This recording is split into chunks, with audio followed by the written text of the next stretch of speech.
Accurate forecast in the Ozarks. Well, you've been watching the skies today. We start off with a lot of sun as we work through the afternoon, though the clouds have rolled in, and we haven't seen a sight like this in a while. Cloudy skies, the promise of rain in the forecast. 75 currently after being up near 80 earlier this afternoon when the sun was still out.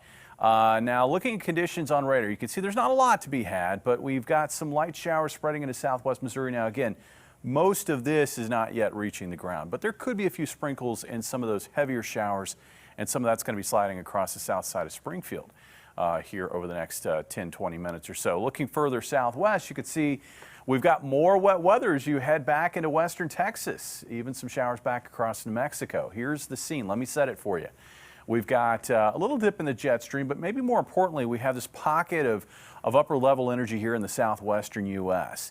And the overall pattern has changed enough so that we're starting to see moisture spread north back into the middle of the country. So here's our scale right there. That's really, really dry. So it's not quite as dry now across Oklahoma and Arkansas into southwest Missouri. That means that the moisture is beginning to come into play, and now we have a trigger heading our way to help squeeze out some showers. There's also going to be another trigger that will come through the area on Wednesday, and that's a cold front. So this is sort of a 1-2 rain punch that should give most of the area a shot at some much needed measurable rainfall. Overnight tonight looking like this, showers spreading in. It looks like a lot of the rain will tend to focus along and north of the interstate. I think the further south you get away from the interstate, at least with this wave of wet weather, rain chances will drop off. As we take you through the day on Tuesday, that slug of rain moves northeast, but there's going to be some additional showers that will continue to trail back along I-44 into northeast Oklahoma. So that threat for showers is going to remain, especially focused near the I-44 corridor throughout Tuesday. Looking ahead to Tuesday night, a lot of the rain moves out. Can't rule out a few light showers, but I think most of the night and most of the area looks quiet. And then we have the cold front moving through early in the day on Wednesday, and that should set the stage for some scattered showers and thunderstorms to move from northwest to southeast across the area.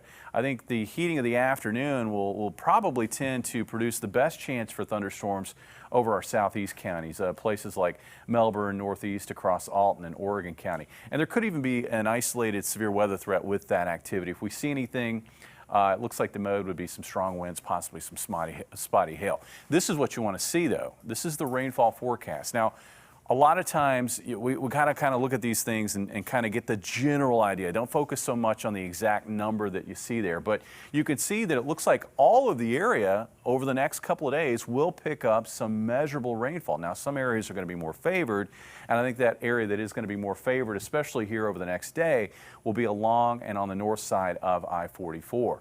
As far as temperatures, not as cool as it's been, around 60 for a low with a high. Probably a rain-cooled high in the mid-70s here along I-44. Warmer to the southeast where it will be drier. There'll be a bit more sunshine, highs in the low 80s in places like Harrison. On Wednesday, we're looking at highs generally in the low to mid-70s.